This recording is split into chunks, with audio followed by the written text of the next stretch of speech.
I come from a very long sales background, and in sales, it's results. You show me the bottom line, and you're either on the top or the middle or the bottom of the sales results. And then as I became, grew up in my career there, it was all P&L management and execution.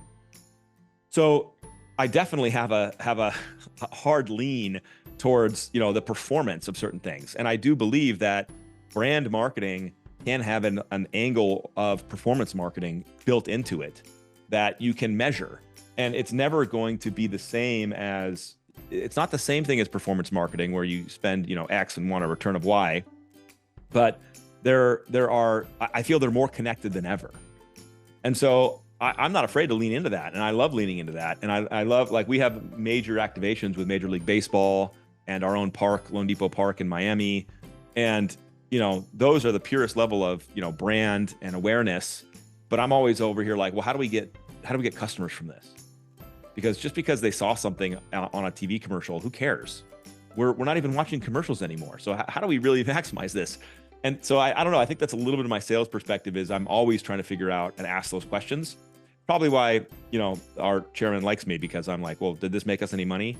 It made me feel good. Well, did it make any money? So it's like, there's got to be a connection somewhere. And I think the world of branding and marketing is converging on this. And social media is a great example because you get such immediate, incredible feedback from social media almost instantly on branding efforts. And if people like that, it turns into opportunities, and those are measurable and trackable. So I don't know. I think the world's converging. Agree upon those metrics that matter, the KPIs. And yes, it is about brand growth. It's brand awareness, consideration, and trial, some of the traditional ones.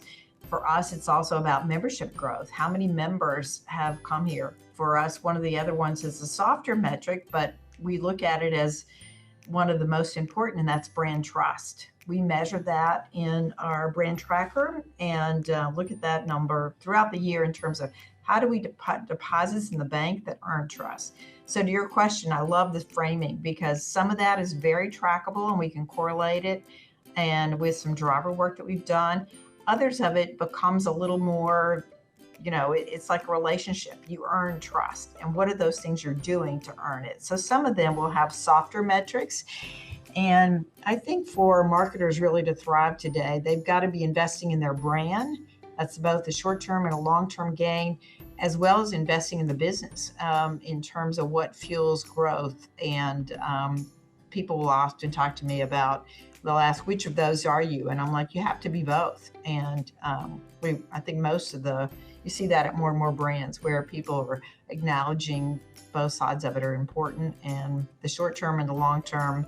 Really, short-term gains obviously contribute to where we're going long-term.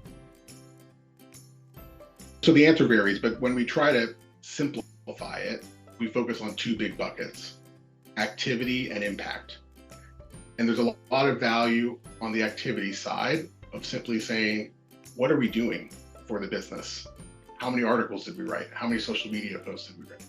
What is the number of page views on a website? And we've got so many tentacles that we're trying to support in the firm, and they're all looking for what is the level of support we're getting. So we do spend a lot of time on activity, but then you're trying to understand, is that activity translating into impact? And where I've seen it work the best is when you keep it simple. There's a lot of complicated metrics that you can generate around marketing, but when I think you focus on having a really good relationship with commercial colleagues and sort of asking very simple questions. What type of lead would make you excited to get up in the morning and pick up the phone? How do we get more of those leads? So that answers the question of what's a qualified lead. And then what are we doing to get more leads like that? So really marketing qualified leads, the conversion rate, and the revenue that falls out, the more we focus on that, the clearer the picture gets.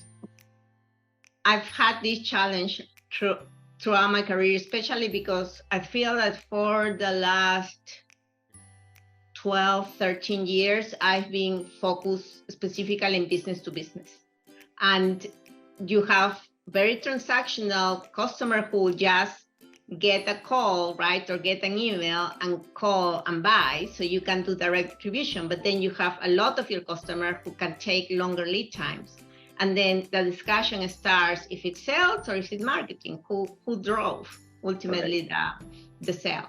So for me, what I have make sure I do is have clear metrics that my stakeholders are aligned with, have signed off, so I can present and agree on this is how we are showing the progress of marketing. And really my main stakeholder has always been the CFO, because the CFO ultimately is the one who manages the money.